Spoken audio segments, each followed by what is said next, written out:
This week on Unapologetic Uplift. The single best thing you can do for this world is learn to stop reacting. Because reactive energy has never created lasting change. I used to be the most reactive person in the room. We do want to have the ability to stand up against tyranny. Real power, that comes from the pause, from the ability to feel the trigger, regulate your nervous system, and then decide how you want to respond. The two-party system is designed to divide and distract. It's designed to keep you reactive, to keep you fighting with your neighbor instead of questioning the system itself.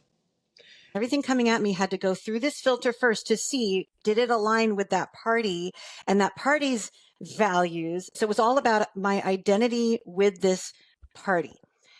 What I'm saying is stop being reactive, because when you're reactive, you're predictable. And when you're predictable, you're controllable.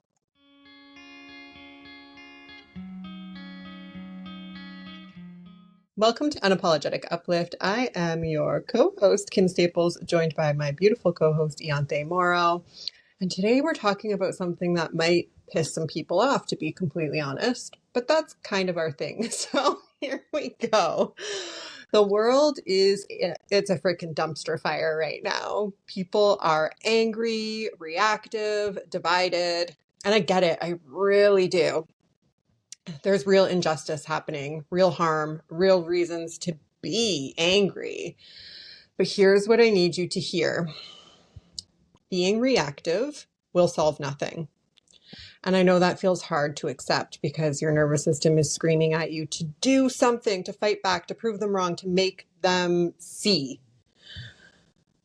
But I'm going to tell you something that might be the most revolutionary thing you'll hear all week. It probably will be. And that is the single best thing you can do for this world is learn to stop reacting.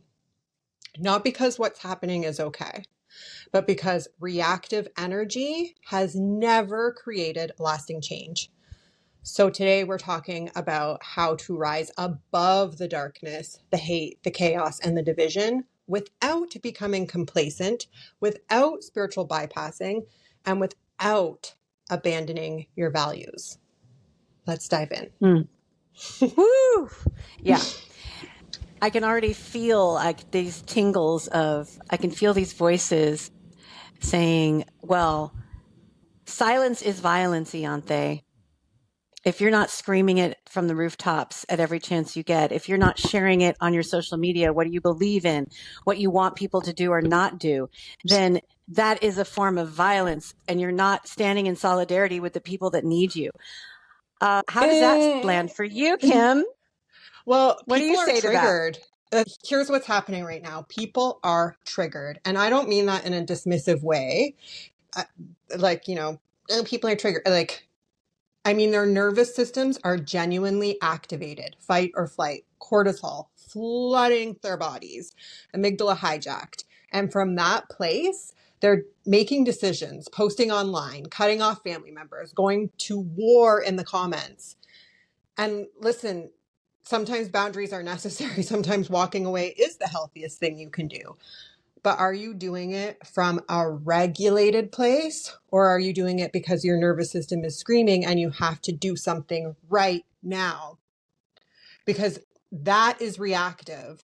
And here's the thing, no good decision has ever been made from reactive energy. So sure, it might feel justified in the moment. It might even feel good. Right? For a brief second, you're like, yeah, I told her. You might get what you want out of being reactive temporarily, but I promise you it will blow up and there will be a bigger price to pay in the end. I lived this. I used to be the most reactive person in the room. Someone would trigger me and I would explode. I would literally be the person that would say that.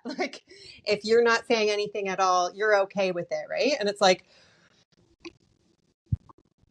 you say things that you can't take back, you burn bridges. I would make decisions that I'd regret. And every single time I'd tell myself it was justified. They deserved it. I was standing up for myself. I had to do something.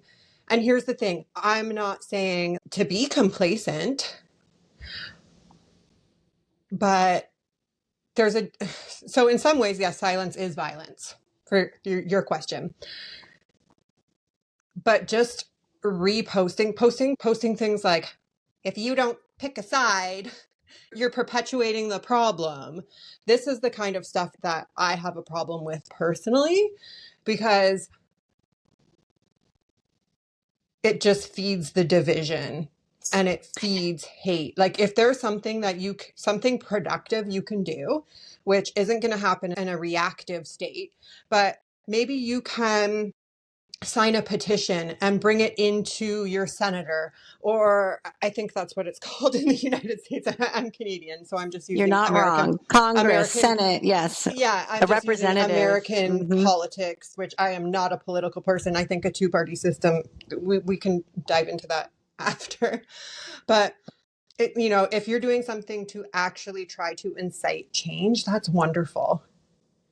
And I'm here for that. But just bitching online and arguing with people isn't accomplishing anything other than more divide and feeding the hate and the darkness and the chaos. And I'm going to go even a step further and say that we are being manipulated on purpose to do this. And I want to give you an example of what. So here's an example of what to look for and watch for to know whether this is a real time for you to get into action and speak up, or if this is a time for you to step back for a minute and observe and bring curiosity back to the conversation. Here's the one of the, I think, the flags, whether it's red, green, or whatever color it is. This is the flag that I want you to be paying attention for. When a cliche is constantly repeated everywhere. So the reason that I said silence is violence is because this is something I'm seeing repeated now everywhere. That for me is a sign that this is a psychological operation on the people. And what it does, so in other words, break it down. Silence is silence. Violence is violence. Where do the two meet? How is silence violence? We would have to really break it down and really understand it on a per situation. We can't just, this is where I say, be cautious about these things that become really like you grab it because yes, it sounds right and it sounds good. And the idea, of course, we know our history and the history on the planet, that if you stand by while a bully, while a dictator, a murderer, an oligarch does horrific things and you stand by quietly and allow that, that's how a lot of really bad shit has gone down in history. So we do want to have the ability to stand up against tyranny. Now, but when I hear this cliche, I instantly know people aren't really, they're grabbing the cliche. And what I worry about, and I've done this in the past, I've been that person that's like bumper sticker speak. I mean, I'm Gen X. So when I say bumper sticker speak, now it's meme speak, right? It's memes, but it used to be literally bumper stickers on our cars that we would put, right? Okay. That just tells you I just aged myself. But the idea is if you're doing that, I want you to just think for a minute. Everything has context. And if you don't explain the context or you don't understand the context and you're just repeating something because it's popular to repeat it and it's getting a lot of clicks, a lot of attention, I really want you to stop. And what Kim said, I want you to look at where your nervous system might possibly need regulation. Yeah, totally. Because when you react, you're handing your power over to the person or situation that triggered you. Or in this situation, like you're also handing your power to the person that is perpetuating this message, right? So they're in control now, not you. Real power, that comes from the pause, from the ability to feel the trigger, regulate your nervous system, and then decide how you want to respond. And that pause is literally sacred. And it's also part of our humanity and part of our animal instincts to pause in dangerous situations. There's fight, flight, and freeze. So a pause can be a way to protect yourself. Literally, we're ingrained to pause in those moments where we feel extreme danger. So if you're doing that sometimes, so I'm using pause actually as silence. So some people that choose to be silent or that become silent in the face of something that's really terrifying, it's not that certainly I'm giving you context now. That would not be violence. That would be self-preservation. That would be intense fear, right? So therefore that cliche, that silence is violence, which I'm using today to make a point, is something that I'm choosing never to say it unless I have very specific contents with which I'm speaking about it to people. Yes, please. So so this is where Unapologetic Uplift, we talk about this a lot, but and I particularly, because I've sort of made myself the self-proclaimed co-host that likes to explain terms and make sure that we stop and we've explained something. We don't just say it and make an assumption that everybody understands what we're talking about and comes where we're coming from. I hope that you all are coming from your own wisdom and checking in with yourself. And like we talk about a lot, really having your intuition dialed up really high and being able to check in with that before making a decision. Now, this is a time that's very volatile. It's very scary. But I know I shouldn't say but after that, because but is one of those things that is supposed to diminish everything you said before, but I'm saying it anyway. Every time in history, I don't know a time in history that hasn't been volatile, chaotic, dangerous. I think that we've been tricked into thinking that we live in a very safe time in comparison to many other very difficult times in history in the world. I don't think there's any safe time to be a human. Yeah. A lot of truth there. Let's talk about the elephant in the room, which is politics and the two-party system, because this division has families not speaking to each other, friendships ending, entire communities splitting down the middle. And I'm going to say something that might make you uncomfortable. The two-party system, like Ianthe alluded to, is designed to divide and distract. It's designed to keep you reactive, to keep you fighting with your neighbor instead of questioning the system itself. And every time you engage in reactive political arguments, every time you post something designed to own the other side, every time you cut someone off because they voted differently than you, then you're feeding the very system that's oppressing all of us. And I'm not saying don't have values, right? And I'm not values, saying, I'm not saying don't take a stand, but at some point we need to recognize that this is not it. And you know what it does? I'm so glad you said that. So what it does also is it creates, and I've done this, I used to do this. So I used to belong to a political party, and I left that political party 10 years ago, and I never joined another one. And so that's just to give you this is where I'm coming from, right?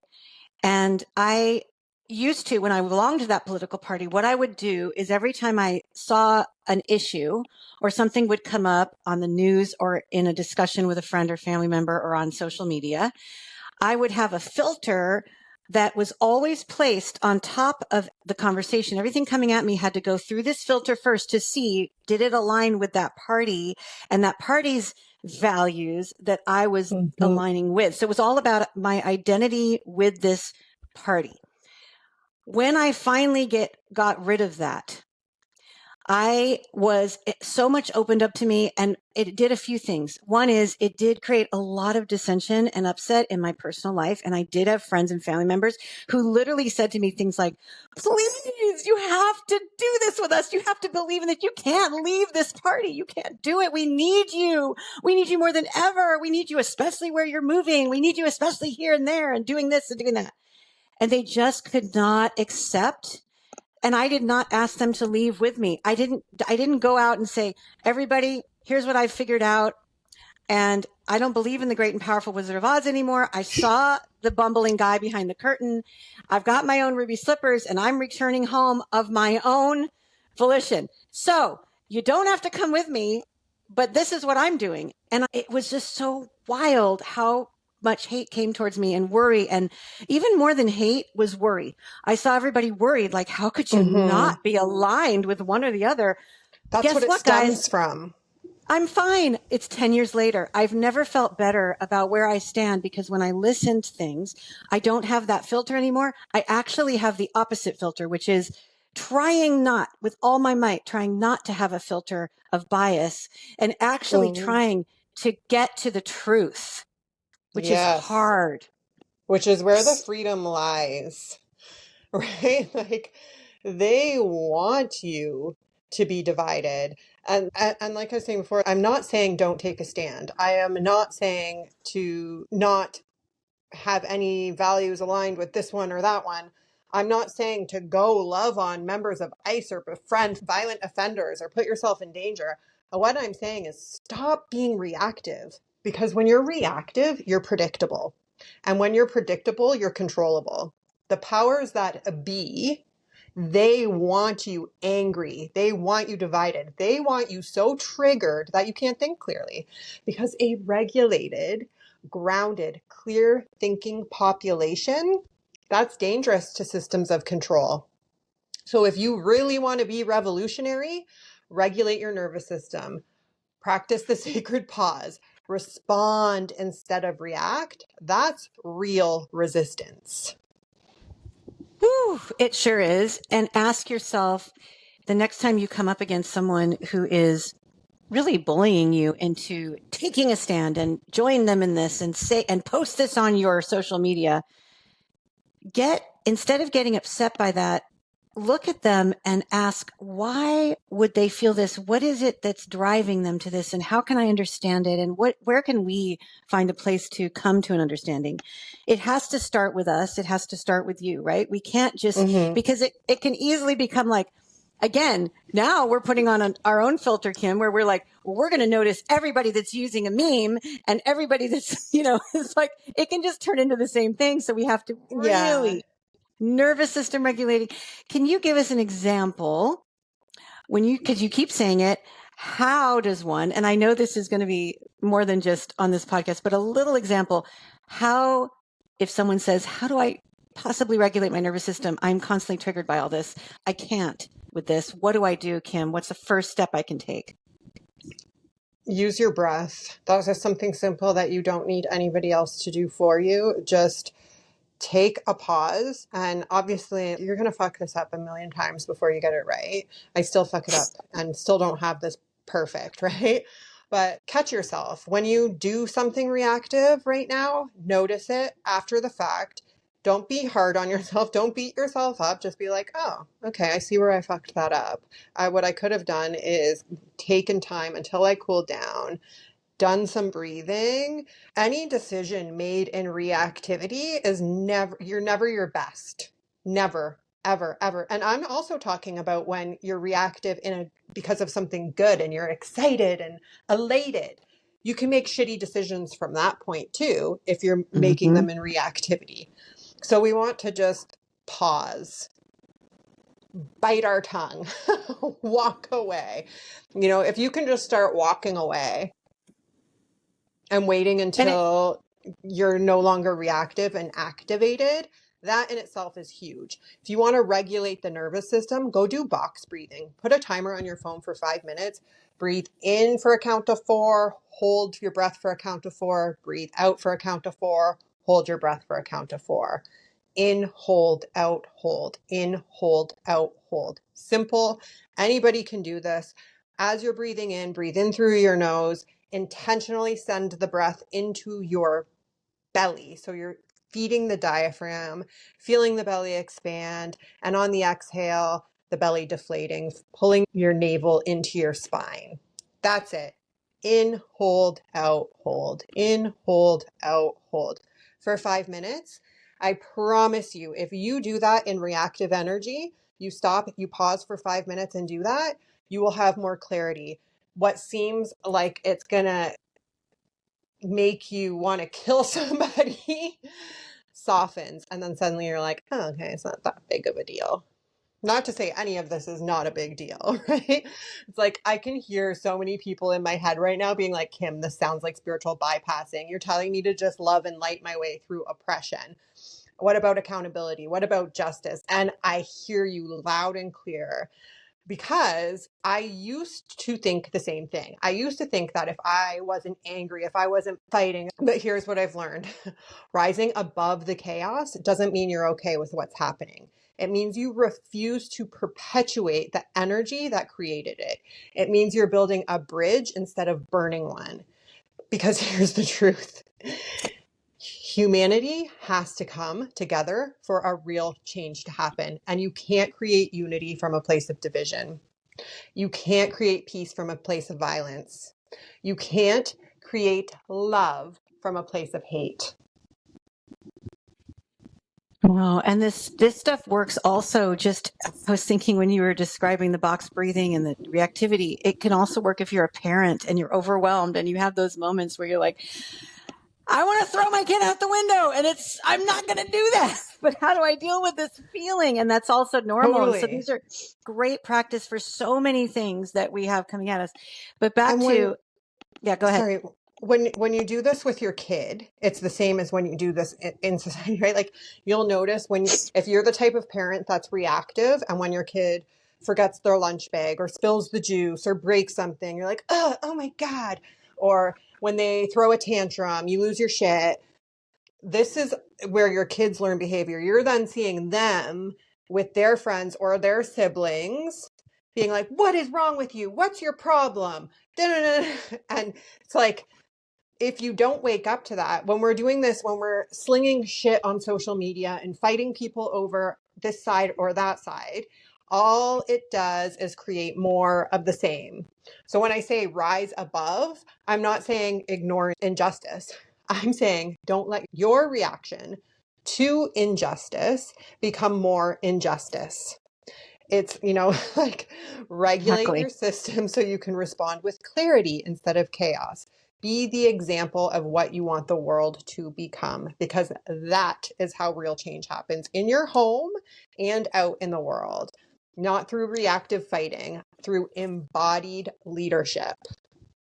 And here's another thing to watch for. And I want you all to ask yourself this. What is it that you are really good at that you can bring to this to help people? So for instance, maybe let's say you're that person that's really good at organizing people in your community.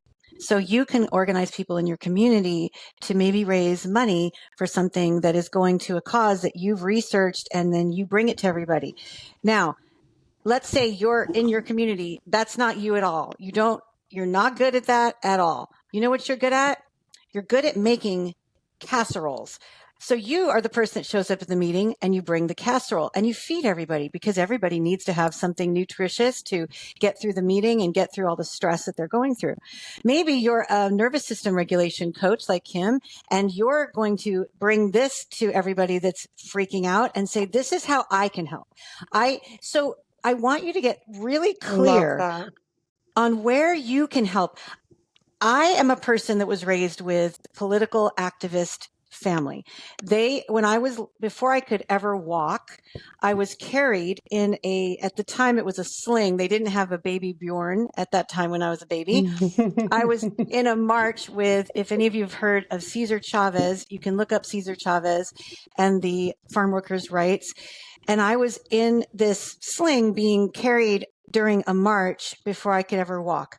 I then had subsequent marches. I was always, the thing with my family when I was growing up as a little kid is it was, where are we going to go where we can march and stand and protest holding signs against A, B, C, or D?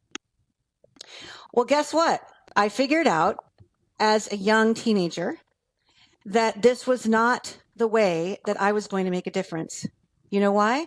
Because all it did for me was make me feel extremely uncomfortable, vulnerable. I didn't see any change actually happening. And I felt mortified doing that, standing there with a sign. It did not feel empowered to me at all. Do I think that it shouldn't exist? No, I think there are people that standing there with a sign gets other people, sparks something in others. And it's great. If that feels like that's what you can do. I know clearly that is not how I make change personally. That's not how I do it. Right. So I'm not Yeah. going I to do love it. And I that. won't be bullied to stand on a street corner. I'm not doing that. Don't ask me to hold a sign. In fact, we are always the house that has no signs. I Never do love we have a that. sign on my house, and never do I have a sign on my car, and I don't wear a button. And I don't put memes on my social media either. That I don't do it because that's not how I make change. Now, Yep. you could ask And me some how I people do, but do make change that way, and that's that's fine. what I'm saying. But know what your lane is, please. And then Please. instead of being bullied into, well, if I don't go to that march, I'm not going to be someone that's in solidarity with this incredible. No. And yeah, like, oh, it's the same with sharing a zillion of, like, I know people that are so entranced in what's going on in the world, whether it's in the United States or other parts of the world, because let's be real, it's chaotic all over right now. And they will just all day, every day, reshare to their stories. Other people's, they're showing all these videos of war, and in their mind, it's to, I guess, bring awareness. And then they're like, if you're not posting, you don't care, or whatever, right? And it's like, no, I'm not feeding into this energy. And they're so like this is all from reactivity. They're not actually doing anything productive with the information. If they were sharing, like I had said before, something that people could sign to make a difference, instructions for something that you could actually do, I can appreciate bringing that type of awareness and sharing it and spreading the word. But it's like just spreading more fear, creating more divide. To me, it doesn't feel productive. Doesn't feel productive. If there's something that you're really passionate about and you want to share that, I'm not saying by any stretch of the imagination, don't do that. Express yourself. But at some point you have to take a look and say, like, what energy am I feeding and multiplying here? And I would love to tell you something personal. So I want to give a real life example here. So my ex, my children's father, intentionally tries to cause me harm still on a regular basis. I could tell you a wild story over the holidays, but we're not here to gossip. But he says things designed to hurt me. He does things designed to destabilize me. And for a long time, I fought back. I reacted. I matched his energy. And you know what happened? Nothing changed. In fact, it got worse because we were locked in a cycle of reaction. He'd poke, I'd explode. I'd set a boundary, he'd violate it. Round and round we went until I changed the game. Now, almost every morning in my meditation, I send him blessings. I genuinely wish for him to heal, to find peace, to be free from whatever pain is driving his behavior. And before you think I'm some enlightened saint, let me be clear. I don't do this because I agree with anything he says or does. I don't do it because I think his behavior is okay. I do it because I can empathize with why he is the way he is. And I truly want him to be blessed with healing, because hurt people hurt people, and healed people heal people. If I want my children to have a healed father, I have to hold space for that possibility, even when, especially when, especially when he's showing me the opposite. Now, there's also a spiritual component to this that some of you might appreciate. And like, I'm not saying only do it because of this, but it might, it might help make it easier for you. When you bless somebody that is wishing harm on you or negativity, when you are able to just not be reactive from it and just say, I send you blessings. They actually absorb all of your negativity. They absorb any negativity that you're carrying. So I'm not saying that's the only reason to do it, right? But if it helps you find it in yourself to be able to do it, use it. Because here is genuinely what I have noticed. Since I started blessing him instead of fighting him, my nervous system is more regulated. My kids are more peaceful. And honestly, he's less reactive too. Not because he's changed, but because I've stopped feeding that cycle. So this is just an example of a way that we can respond rather than react, and an example of how that can transform things. Mm. I acknowledge you so much for that beautiful work that you're doing, because that is not easy. And that is a goal to attain, I think, for all of us listening. The person that has wanted to do you harm, to send them blessings. That is what a beautiful goal. And it takes a lot of strength and belief in yourself to be able to do that. And I'm so glad that you shared that, Kim. And it's a beautiful thing. And I'm not surprised that it's helping to bring peace in the family.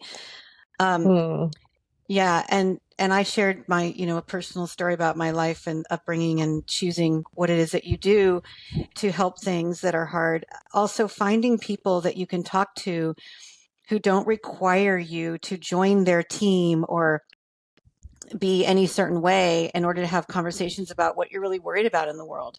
If you can find people who also use compassion and have enough self-awareness that they don't need to apply a filter on every conversation filtered by their political party, it would be great. So seeking those people out, and maybe even asking, it might be that somebody who seems really rah-rah about their political party could actually listen to you with a different kind of open ears and heart. If you did ask them, hey, can we put aside, what if we started this?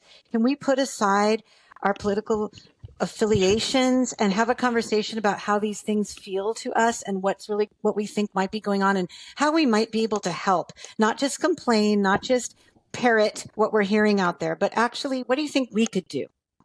Yeah. That's such a beautiful example of how you might actually open somebody up to seeing your perspective or even a different perspective. Like the truth about changing minds. Okay, here's a question for you. Tell me about a time when you convinced someone to change their perspective by arguing and telling them that they were horrible and wrong. Oh, wait. Yeah, that's what I thought, That's right? a big It's fat never zero. happened. Never. Because that's not how humans work. Everyone No. sees the world through the perspective they do based on their experience and what they've learned. And you will never have a chance of changing that perspective by stooping to the same level and taking action from reactive energy. You know what actually changes minds? How Ianthe just demonstrated. Embodied truth, living proof, regulated responses. When someone sees you stay calm in the chaos, grounded in the storm, kind in the face of cruelty, that's what creates a crack in their perspective. Not because you told them they were wrong, but because you showed them a different way. Yeah. Beautiful. And it's, I'm going to bring up one more nuance to this before we wrap up, and that is identity in general. So I love Sadhguru, a lot of things that Sadhguru says. If you haven't heard of Sadhguru, you can look him up. He is a philosopher and teacher and spiritual leader. And I don't love everything he says and everything that he embodies, but there are often these gems that he'll say something that hits me like I can really hear it when it comes from him sometimes. And the one that he said to me, which I wrestled with for a while, it bothered me when he first said it, was identity is death, which going back to the beginning of this, when we said silence is violence, it's another one of those, it sounds like it's for me, it's way too generalized and it can be misunderstood too easily. So I tend to not like those things that sound like cliches, but he said it, and I wrestled with it. And I was like, what do you mean identity? Identity is what identity? And then he goes on to explain that it separates people because as soon as you say, I am this, it makes other people not that. So now you're othering, right? And so his idea was if we could stop othering and just be whole beings in response to situations and stimulus, what a beautiful place it would be if we could do that. So now I understand that. So what has happened to me is I have this very sensitive now, these ears to hearing when people immediately use terms that other others. And that's part of what I see going on in the world of bullying, especially on social media, about what you are supposed to believe in and what you need to immediately say that you're against this and for that, or for this and against this. And so I just go back to that thought of what would it be like if we didn't force ourselves to have these identities?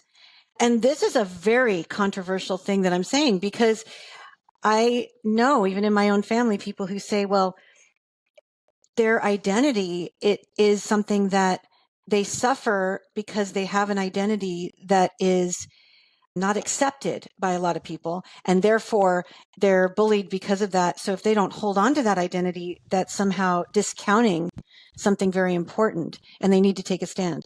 That's fair if that's you. I am coming from a place of really trying not to identify. Like, even as silly as it sounds, I've always identified as I'm a blonde. Guess what, guys? I'm not a blonde anymore. And that was a weird one for me. And I know that's a really surface example, but it's one that I can easily say. I literally was identifying. I am a blonde. I'm a blonde. Well, guess what? I'm not. I'm not. I'm actually turning gray, and decided to go with the darkest shade under my hair to cover that and just start to let the gray grow out into this, whatever it's doing with salt and pepperness. And I am not a blonde. And that was, and every time I've tried to identify as something like that, where I hold like, I'm an entrepreneur, even that, like, whatever that means, I don't want to do that anymore. I love it. I'm really working on that. I'm Ianthe, whatever that is. And I love you, and I'm grateful for you. Thank you. And here's what I'm asking everybody listening to do. Cultivate deeper levels of emotional intelligence. Learn to regulate your nervous system. Practice the sacred pause, because the world doesn't need more reactive people. The world needs more regulated people. People who can hold space for complexity. People who can feel triggers without being controlled by them. People who can shine their light, even especially in darkness. And I know this is hard. I know it feels like you're doing nothing. I know it feels like the other side is winning while you're over here meditating and breathing.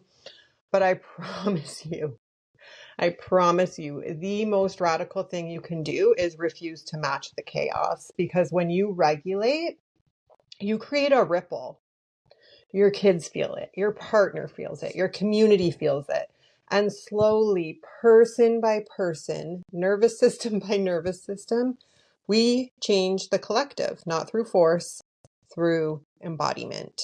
And my beautiful friend Ianthe here is such a shining example of exactly this. Wow. Thank you, Kim. You are too. And the tools that you give make everyone have the possibility to be able to be more regulated, which will create a much safer world for everybody. And my last thing I'll leave you with is what the sacred pause means when we talk about that. And Kim mentions it. It's simply this. And I got this from Al-Anon years ago, which is a 12-step program for codependency, which taught me that when you feel reactive, to wait for 24 hours before you make a response.